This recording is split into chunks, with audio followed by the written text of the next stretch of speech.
Hello বন্ধুরা, আজ আমি তোমাদের সাথে নতুন একটি ভিডিও নিয়ে চলে এসেছি। তো এই ভিডিওটার পারপোজ কিভাবে তোমরা মোবাইল ফোন দিয়ে বাড়িতে বসে রেশন কার্ড কারেকশন করতে পারবে। নাম, জন্ম তারিখ, বাবার নাম, যে কোনো কিছু ভুল থাকলে সেটা কিভাবে কারেকশন করতে পারবে। তো প্রথমেই আমাদের মোবাইল বা কম্পিউটারে যে কোনো একটা ব্রাউজার খুলে নিতে হবে এবং সার্চ করতে হবে WBPDS।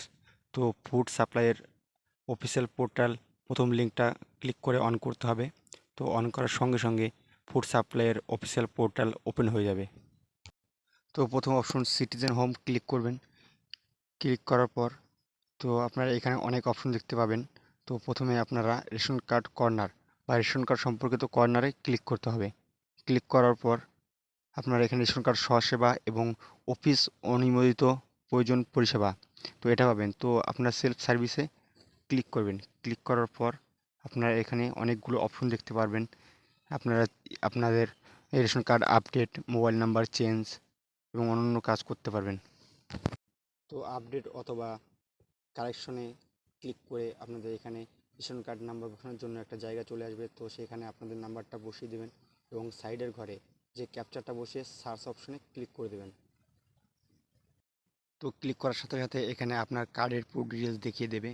তো এটা যদি আপনার কার্ড হয়ে থাকে তো সেটা ভালো করে লক্ষ্য করে এবং আপনি যে যে কাজগুলো করতে চান, যেমন নাম অথবা জেন্ডার বা গার্জেন নেম, যে সমস্ত কিছু আপনি আপডেট করতে চান সেই জিনিসগুলো টিক করে দেবেন। টিক করে দেওয়া হয়ে গেলে তো আপনার এখানে আধার কার্ড অনুমোদিত করতে অনুমতি নিচ্ছে। তো আপনার আধার কার্ডের নাম্বারটার সাথে যে ফোন নাম্বারটা লিঙ্ক করা আছে তো সেই নাম্বারে একটা ওটিপি যাবে। সেন্ড ওটিপি ক্লিক করলে আপনার সেই নাম্বারে একটা ওটিপি যাবে।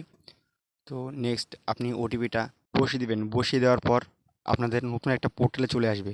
তো এইখানে আপনার আধার কার্ডের পুরো ডিটেলস দেখিয়ে দেবে। তো যদি এটা আপনার সাথে ম্যাচ হতে বা আপনার হয়ে থাকে তো সেটি ভালো করে খেয়াল করে ডান পাশে একটা ভেরিফাই অপশন আছে, ভেরিফাই ক্লিক করবেন। তো যেহেতু এখানে আমি বাবার নাম চেঞ্জ করতে ক্লিক করেছি, তো এখানে বাবার নামটা আপনি দেখে দেখে ঠিকঠাক বসিয়ে দেবেন। বসানোর পর ক্লিক করে ভেরিফাই করে দেবেন। যদি নামটা ঠিক থাকে তাহলে ভেরিফাই করবেন, না হলে স্পেলিংটা ঠিকঠাক করে দেখে নিন।